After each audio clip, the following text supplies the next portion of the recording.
Halo, jumpa lagi, belajar lagi, ketemu lagi di pelajaran fisika bersama Sir Pram yang gak siap. Oke, kali ini kita mau belajar apa nih kelas 8? Gimana, sehat-sehat semua? Oke, kita mau belajar bab pertama tentang gerak dan gaya. Waktu kelas 7 udah saya singgung sedikit. Ini gerak dan gaya. Ya, kita lanjut. Apa sih belajar gerak dan gaya itu? Nah, intinya kompetisi ini memahami bla bla bla bla. Biar cepat aja nih, ya kan? Nanti bicara tentang kita lihat memahami gerak lurus, pengaruh gaya terhadap gerak serta penerapannya. Terus menyelidiki tentang gerak dalam makhluk hidup, gerak pada makhluk hidup, percobaan tentang pengaruh gaya terhadap gerak. Ya, bola ditendang ke depan, arah gerak bolanya pindah, ya kan? Dari depan kita oper ke kiri, kita gaya, kita kasih tendangan, itu juga merupakan gaya, bisa merubah gerak. Oke, selanjutnya indikatornya apa? Kalian harus bisa apa? Mengidentifikasi gerak dan jenisnya. Yang kedua, mendeskripsikan pengertian kelajuan dan kecepatan. Baru nih kelajuan kecepatan. Oke, kita lihat nanti apa perbedaan antara kelajuan dan kecepatan, antara velocity and speed. Ya, terus selanjutnya tentang GLB dan GLBB. Gerak lurus beraturan dan gerak lurus berubah beraturan. Lanjutannya tentang mendeskripsikan percepatan sebagai perubahan kecepatan setiap satuan waktu. Oke. Indikatornya ini untuk gaya, kita nanti dulu, kita hari ini bicara tentang gerak dulu. Ya, banyak tentang gerak itu tujuannya. Oke, bisa dibaca. Pengertian gerak, suatu benda dikatakan bergerak terhadap suatu titik acuan terhadap benda lain jika jarak atau posisi antar keduanya berubah. Ya. Jadi berubah jaraknya. Nah, kalau saya mau kasih contoh di sini, lihat gambar di sini ya. Nah, titik acuannya siapa? Misalkan ini ada orang nih. Oke, ada orang. Nah, ini orangnya A. Ya, awalnya si B di sini.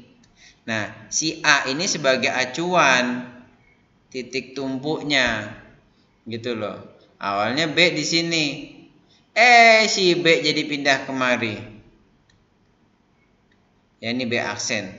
Nah, awalnya di sini si B, titik acuannya dia melihat si B berubah tempat, berpindah posisi, itu dikatakan bergerak. Nah, ada contoh lain, misalkan. Nah, yuk kita lihat apakah dia bergerak atau tidak. Ya. Mereka jalan berdua bergandengan tangan. Ya, bergandengan tangan. Jalan dari sini menuju ke sini.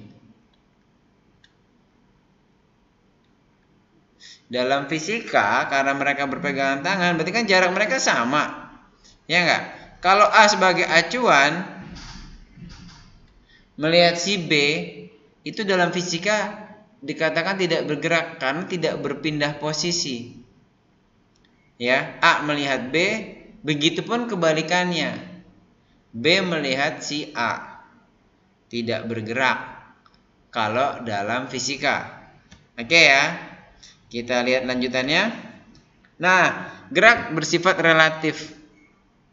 Contoh di sini, Nadia sedang berada dalam mobil yang melintas.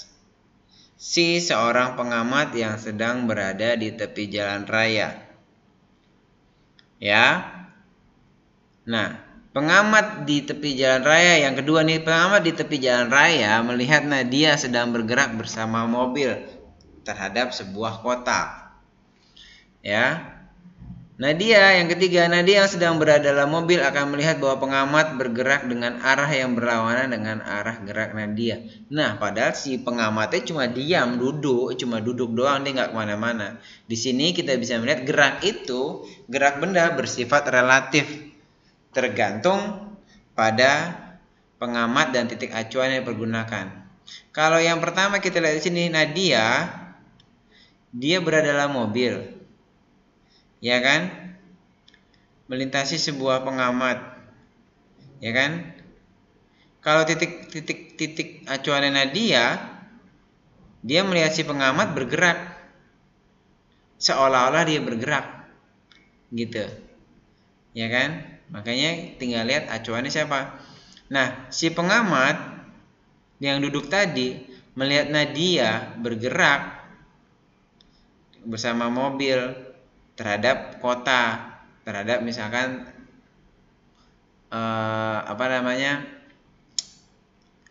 ya misalkan dari restoran dia bergerak menjauhi gitu loh. Nah, gitu ya. Jadi bergerak di sini tergantung siapa pengamat dan titik acuannya yang mana yang digunakan. Oke. Nah, contoh lagi di sini ada contoh. Lihat pernyataan di atas. Kamu sedang berjalan-jalan di muka kelas, ya kan? Di saku bajumu ada pena. Jadi di penanya ini ada di saku baju, gitu ya. Nah, penanya di saku, ya kan? Sambil berjalan dia melempar dan tangkap lagi penghapus dari papan tulis. Pena dikatakan tidak bergerak terhadap kamu karena jarak dan posisi penanya tetap ada di sini, dia nih nggak pindah, ya kan, dikatakan nggak bergerak, ya. Lanjutannya lagi,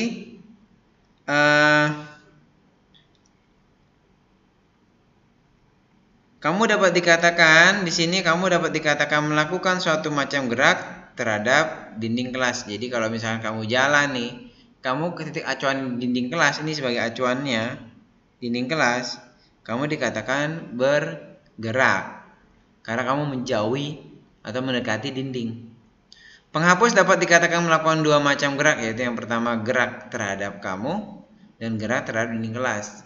Titik acuannya kamu dan dinding kelas karena kamu tadi melemparkan yang namanya si pensil atau penghapus tadi, ya kan, dilempar, dia bergerak, berpindah posisi, gitu ya. Lanjut.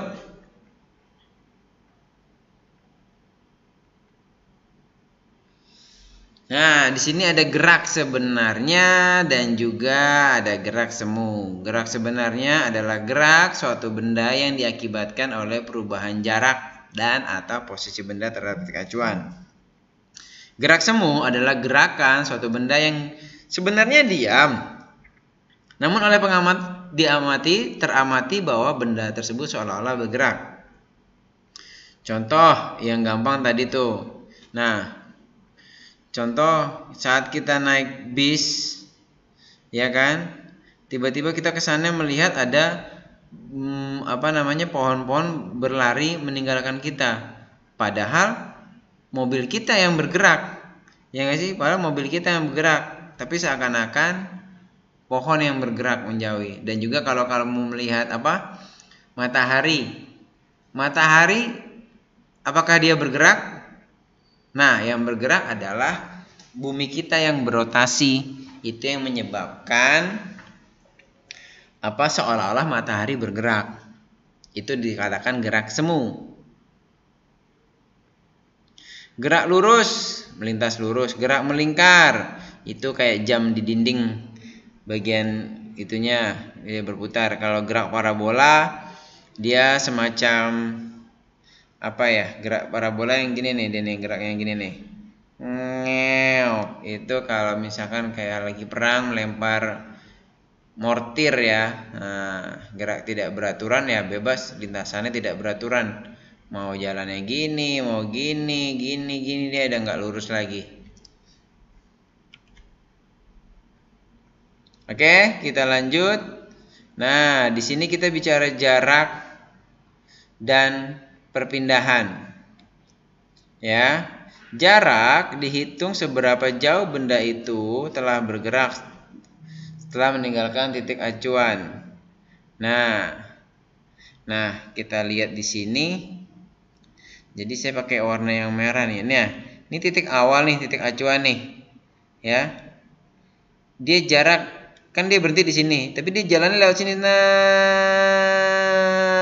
Nah, ini adalah jarak. Seberapa jauh benda itu telah bergerak. Jadi bergeraknya itu kita hitung seberapa jauh dari titik acuan sebagai posisi awal. Sedangkan ini saya ganti warna yang biru. Ya. Ganti warna biru untuk melihat bahwasanya perpindahan yang ini titik awal. Perpindahan adalah seberapa jauh benda tersebut berpindah, ya, dihitung dari titik awal acuan tanpa memperhatikan bentuk lintasan. Diukur dengan menarik garis lurus, misalnya garis lurus nih. Nah, garis lurus dari sini nih. Nah, ini yang biru nih, kelihatan nggak? Nah, ini perpindahannya dari sini ke sini, digabung dengan garis lurus. Kalau ini yang merah sebagai jarak. Atau mau lihat contoh lain nih, saya gambarkan di sebelah, misalkan si A. Ya, dia bergerak ke utara sejauh 4 meter. Dari utara dia ke timur sejauh 3 meter. Kalau ditanya jaraknya berapa? Ya ini hitung lintasan yang dia bergerak berapa? 4 ditambah 3. Ya, jaraknya saya singkat J. 4 tambah 3 yaitu 7 meter. Tapi kalau perpindahannya berapa?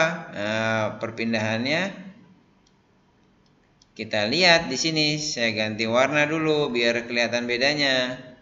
Perpindahannya garis lurus dari titik A ke titik sini. Set, garis lurus.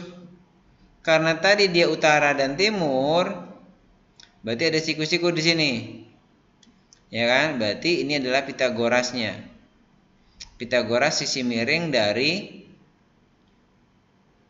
lintasan garis lurusnya, perpindahannya berpindah sejauh berapa dia? 43 itu pakai Pitagoras jadi 4 kuadrat ditambah 3 kuadrat nanti di akar. Rumus Pitagoras ya. Jadi 16. Aduh, berapa tuh? Langsung aja deh. 5. Jelek sekali. 5 meter. Ya, pakai Pitagorasnya.